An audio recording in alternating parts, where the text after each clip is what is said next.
श्री शिवाय नमस्तुभ्यं प्रिय दोस्तों।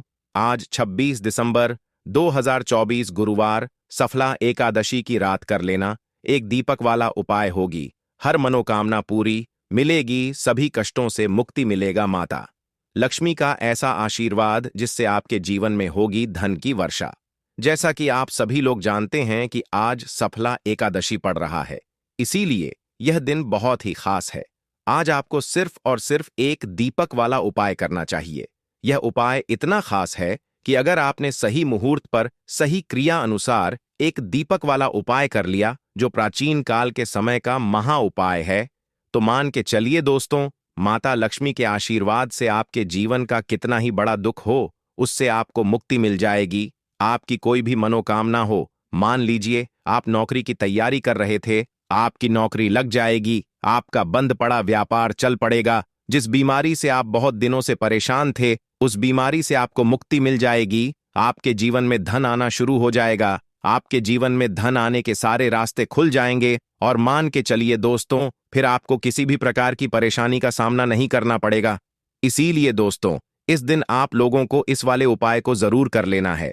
भले ही आपने पूरे साल भर इस उपाय को ना किया हो, पर अगर आपने इस सफला एकादशी के दिन अगर इस वाले उपाय को कर लिया, तो आपको इस उपाय को करने का वह फल मिलेगा जिसकी आपने कभी कल्पना भी नहीं करी होगी। इसीलिए आप लोग इस एक दीपक वाले उपाय को एक बार जरूर कर लेना, ताकि आप लोगों के हाथ से यह मौका ना जा सके और आपको इस उपाय को करने का फल मिल सके। दोस्तों, यह उपाय पंडित जी ने अपनी अभी की ही शिव महापुराण की कथा में बताया है, जो इस उपाय को आज हम आपको बहुत अच्छे से समझाने वाले हैं। इस वीडियो को देखने के बाद इस उपाय को समझने के लिए आपको कोई और वीडियो को देखने की जरूरत नहीं पड़ेगी। तो चलिए दोस्तों, उपाय को शुरू करते हैं। उससे पहले, हे माता लक्ष्मी, आपके इस वीडियो को जो भी लाइक और चैनल मतंग दृष्टि को सब्सक्राइब करें, उसके जीवन में कभी दुख दर्द मत आने देना। साथ ही साथ कमेंट बॉक्स में 5 बार है जय माता लक्ष्मी जरूर लिखें, ताकि माता लक्ष्मी की कृपा आप सभी को प्राप्त हो सके। इसी के साथ में आप सभी को बता दूं कि आप लोग वीडियो को पूरा नहीं देखते हो, काट काट कर देखते हो और गलत गलत उपाय को कर लेते हो, तो आपसे निवेदन है कि वीडियो को पूरा जरूर देखें। देखिए दोस्तों, यह सफला एकादशी का दिन, यह इतना खास होता है, इतना महत्वपूर्ण होता है।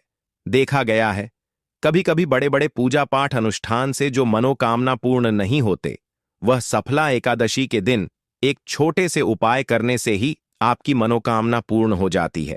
और बहुत सारे लोगों ने इस उपाय को किया भी है और उनको इस उपाय को करने का फल भी जरूर मिला है। अगर आप लोग भी इस उपाय को करना चाहते हैं, तो आप इस उपाय को पहले अच्छे से समझ लेना, सुन लेना, उसके बाद करना। आपको इस उपाय का फल जरूर मिलेगा और इस उपाय को कर लेने से आपके घर में चाहे किसी भी प्रकार की दुख और समस्या क्यों ना चल रही हो, आपको उसका कारण भी नहीं पता है कि भाई यह समस्या किस कारण से चल रही है। उसका कुछ भी कारण हो सकता है, जैसे पितृदोष हो सकता है या किसी भी तरह का मंगल दोष भी हो सकता है। तो इस दिन आप लोगों को यह उपाय कर लेना है। यह एक ऐसा उपाय है जिस उपाय को अगर किसी विशेष दिन पर किया जाए, तो भाई उस विशेष दिन का जो है वह तो हमें मिलता ही मिलता है, पर हमने उस दिन पर इस एक दीपक वाले उपाय को किया है तो हमें उससे भी बड़ा फल मिलता है। और फल बहुत जल्दी मिलता है, क्योंकि आप इस उपाय को बहुत ही बड़े और विशेष दिन पर कर रहे हो।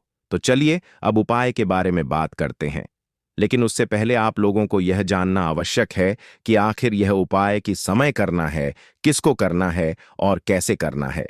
तो चलिए हम आगे आपको वीडियो में एक एक करके बता देते हैं। तो दोस्तों, एक दीपक वाले उपाय को हमें इस सफला एकादशी के दिन कैसे करना है, किसको करना है, किस समय करना है और कहां पर करना है, यह सारे सवालों के जवाब आपको इस वीडियो में मिल जाएंगे। और जो ये वीडियो देखेगा भाई, उसको एक दीपक वाला उपाय जरूर करना चाहिए, क्योंकि इस दिन शत्रुओं और किसी भी दोष, किसी भी बीमारी से मुक्ति पाने के लिए एक दीपक का बहुत ही बड़ा और विशेष महत्व होता है।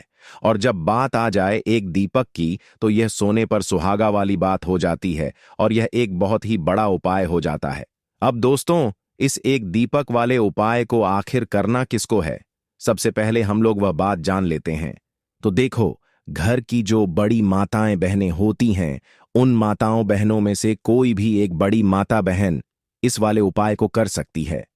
और दोस्तों, अगर आप चाहे तो अपने घर में से सभी सदस्यों को भी इस उपाय को करवा सकते हैं। अगर किसी व्यक्ति की खुद की कोई मनोकामना है, खुद की कोई दुख और परेशानी है जो कि वह अपने लिए ही करना चाहता है, इस वाले उपाय को तो वह खुद अपने लिए भी कर सकता है। बाकी अगर कोई घर में से ऐसा है जो कि अपने पूरे घर परिवार की सुख और शांति के लिए यह वाला उपाय करना चाहता है, तो भाई वह भी कर सकता है, उसमें भी कोई दिक्कत वाली बात नहीं है। कहने का मतलब यह है कि इस उपाय को हर एक सदस्य भी कर सकता है और पूरे घर परिवार के सदस्य के लिए घर की बड़ी माताओं बहनों में से कोई एक माता बहन भी कर सकती है। माताएं बहनें अगर घर में उपस्थित ना हो या वह यह वाला उपाय ना कर पा रही हो, तो फिर घर का कोई बड़ा सदस्य भी इस एक दीपक वाले उपाय को कर सकता है, चाहे फिर वह पुरुष ही क्यों ना हो, उसमें कोई भी दिक्कत वाली बात नहीं है। अब दोस्तों, एक दीपक वाले उपाय को हमें करना कहां पर है? देखो, इस उपाय को हमें मंदिर में ही करना है। बहुत सारे लोग प्रश्न करते हैं, हर एक उपाय को करते समय क्या हम इस उपाय को घर पर या मंदिर में कर सकते हैं? देखो, तो इस वाले उपाय को आप मंदिर पर करोगे तो अच्छा रहेगा, घर में नहीं करना है इस वाले उपाय को। उसके बाद में दोस्तों, जो अगला प्रश्न निकल कर आता है वह यह आता है इस उपाय को लेकर कि आखिर इस उपाय को हमें किस समय करना है, सुबह के समय करना है कि शाम के समय करना है? तो देखो, इस वाले उपाय को आप लोग सुबह के समय भी कर सकते हो और शाम के समय प्रदोष काल में भी कर सकते हो। अब अगर आप पूछो कि भाई सबसे उत्तम समय कौन सा रहेगा इस एक दीपक वाले उपाय को करने का, तो हम आपसे बस यही कहेंगे कि इस उपाय को आप शाम के समय करेंगे तो ज्यादा बेहतर होगा, क्योंकि सफला एकादशी का दिन है और इस दिन प्रदोष काल के बहुत महत्व होता है। बाकी अगर सुबह के समय भी करेंगे तो भी अच्छा होगा, उसमें कोई भी दिक्कत वाली बात नहीं है। तो अब दोस्तों, जो अगली सबसे बड़ी और महत्वपूर्ण बात आती है वह यह आती है कि सुबह अगर हम उपाय को करेंगे तो हमें कितने बजे से लेकर कितने बजे तक के बीच में करना है, और शाम के समय प्रदोष काल में करेंगे तो हमें कितने बजे से लेकर कितने बजे के बीच में करना है। तो देखो, सुबह जितनी जल्दी हो सके आप उपाय को करने की कोशिश करना। बाकी अगर किसी कारणवश लेट भी हो जाओ, थोड़ी देर भी हो जाए तो देखो, सुबह जितनी जल्दी हो सके आप उपाय को करने की कोशिश करना। बाकी अगर किसी कारणवश लेट भी हो जाओ, थोड़ी देर भी हो जाए, तो 10 या 11 बजे तक भी आप उपाय कर लेना, पर 12 बजे से ज्यादा देरी ना हो, ठीक है? इस बात का ध्यान रखना। उसके बाद में दोस्तों, अगर शाम के समय प्रदोष काल की बात करें, प्रदोष काल का जो समय है होता है वह शाम के 6 बजे से शुरू हो जाता है। मतलब शाम के 6 बजे से लेकर 7 बजे के बीच का जो समय होता है, यह समय प्रदोष काल का समय होता है। इस उपाय को 7 बजे या 8 बजे के बीच में भी कर सकते हो। मतलब शाम के 6 बजे से रात 8 बजे के बीच में आप कभी भी इस वाले उपाय को कर सकते हो, उसमें कोई भी दिक्कत वाली बात नहीं है। परंतु सफला एकादशी के दिन कोशिश करना कि समय के अंतर्गत ही कर लो। किसी कारणवश ना कर पाओ तो थोड़ा देरी से भी कर सकते हो। दीपक वाला उपाय करने के लिए आपको सबसे पहले जरूरत पड़ेगी एक दीपक। अब यह एक दीपक सफला एकादशी की रात अपने घर में इस जगह पर जला देना, बड़े से बड़ा शत्रु भी घुटने टेक देगा। दोस्तों, जैसा कि आप सभी जानते हैं, सफला एकादशी के दिन बहुत ही शुभ संयोग बन रहे हैं और इस दिन अगर आप 11 लौंग और एक कपूर अपने घर में जलाते हैं तो शत्रुओं से हमेशा के लिए आपको छुटकारा मिल जाएगा। अब देखिए, किसी भी व्यक्ति के जीवन में जब शत्रु से परेशान करते हैं तो वह व्यक्ति अपने जीवन में दुखों से बहुत परेशान हो जाता है। शत्रु हमेशा कुछ ना कुछ ऐसा करवाते हैं जिसके बाद नजर दोष लगती है और अच्छा खासा काम भी बिगड़ने लगता है। व्यापार में मद्दा आने लगता है, लोगों की तबीयत खराब होने लगती है। जरूरी नहीं है कि सामने वाला व्यक्ति जैसा दिखता है वैसा हो। देखिए, बहुत सारे लोग हैं जो बहुत अच्छे होते हैं, है ना? लेकिन कुछ लोग ऐसे होते हैं जो कब आपके शत्रु बन जाते हैं आपको खुद भी पता नहीं चलता है। एक तो वह शत्रु होते हैं जो सामने से सीधे सीधे हम पर वार करते हैं, है ना?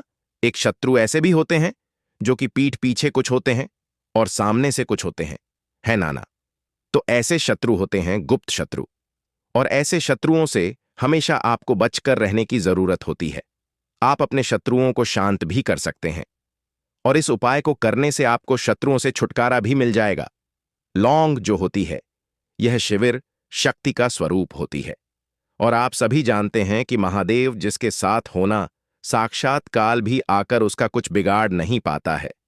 अच्छा, सफला एकादशी का जो दिन होता है, यह इतना उत्तम होता है कि आप इस दिन अपने पितरों को प्रसन्न कर सकते हैं, धन प्राप्ति के लिए उपाय कर सकते हैं और शत्रुओं से भी छुटकारा पा लेते हैं। जब 11 लौंग का उपाय और एक कपूर का उपाय अपने घर पर करते हैं तो बात कर लेते हैं सबसे पहले उपाय की, जो कि पितरों को प्रसन्न करने के लिए है।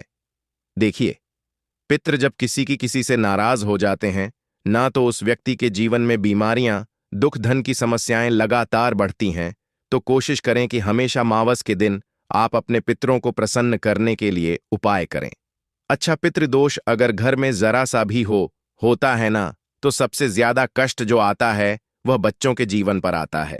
बच्चों का मन पढ़ाई में नहीं लगता है, उन्हें आसानी से जीवन में सफलता नहीं मिलती है। बहुत सारे लोगों के यहाँ संतान को लेकर बहुत समस्याएं होती हैं कि संतान नहीं हो रही है ना? तो पितरों को प्रसन्न करने के लिए आपको इस दिन क्या करना है कि सूर्य भगवान को अर्घ देना है। तो थोड़ा सा तांबे का लौटा अगर हो तो तांबे के लौटे में जल भर ले, वरना किसी भी लौटे में आप जल लें। उसके अंदर आपको क्या करना है, थोड़े से अक्षत के दाने डालने हैं, थोड़े से चावल के दाने, थोड़ी सी किसरी डाल लें, अगर लाल फूल है तो लाल फूल डाल लें और सूर्य भगवान को अर्घ दें। अगर भी आप जल चढ़ा देते हैं, अर्घ दे देते हैं, तब भी आपके घर से पितृदोष दूर होता है। तो जब भी आप सफला एकादशी के दिन सूर्य भगवान को अर्घ देते हैं, इससे आपके पितृ प्रसन्न होते हैं। साथ ही साथ अगर आप कर सकते हैं तो पीपल का जो पेड़ होता है, इसमें भी हमारे पितरों का वास माना जाता है दोस्तों।